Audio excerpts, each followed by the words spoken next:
کہ یہ ایصال ثواب رک جائے نہ کوئی کرے۔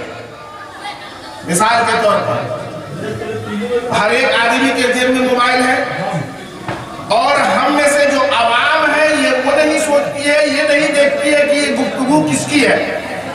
انہوں نے سنا کہ 15ویں شعبان کو فاتحہ نہیں کرنی چاہیے، ایصال ثواب نہیں ہونی چاہیے، تو لوگ یقین کر لیتے ہیں اور اس پر عمل کرنا چالو کر دیتے ہیں۔ آپ میں سے کتنے لوگ ہیں جو یہ سمجھتے ہیں کہ یہ مولوی جو بتا رہا ہے یہ صحیح بتا رہا ہے یا غلط بتا رہا ہے؟ ہم اور آپ دماغ میں بٹھا لیتے ہیں کہ اس کے سر پر ٹوپی ہے یا جس پر کرتا ہے یا جبہ ہے، تو یہ بول رہا ہے، بالکل حق بول رہا ہے، سب سمجھ لیتے ہیں۔ مگر نہیں، ہرگز نہیں۔ آج کی رات ہمیں ایصال ثواب کرنی چاہیے، اور کیوں کرنی چاہیے میں وہ ثابت کر رہا ہوں، بتا دے رہا ہوں، آپ کو آسانی کے ساتھ سمجھ لیجیے۔ علماء کرام بیٹھے ہوئے یہاں پر، حضرت حماد مکی رحمت اللہ علیہ ایک پائے کے بزرگ گزرے ہیں۔ حماد مکی رحمت اللہ علیہ وہ فرماتے ہیں کہ ایک دن ہم جا کر کے مکہ میں قبرستان میں سو گئے۔ اپنے آنے جانے سے قبرستان میں ڈرتے ہیں لوگ کہ قبرستان میں نہیں جانی چاہیے، رات میں یہ ہوتا ہے وہ ہوتا ہے۔ جان لیجیے کہ سب سے سکون کی جگہ اگر دنیا میں کوئی ہے تو قبرستان ہے۔ ہزاروں لوگ لیٹے ہوئے وہاں پر کوئی شور شرابہ نہیں ہے، یہاں پر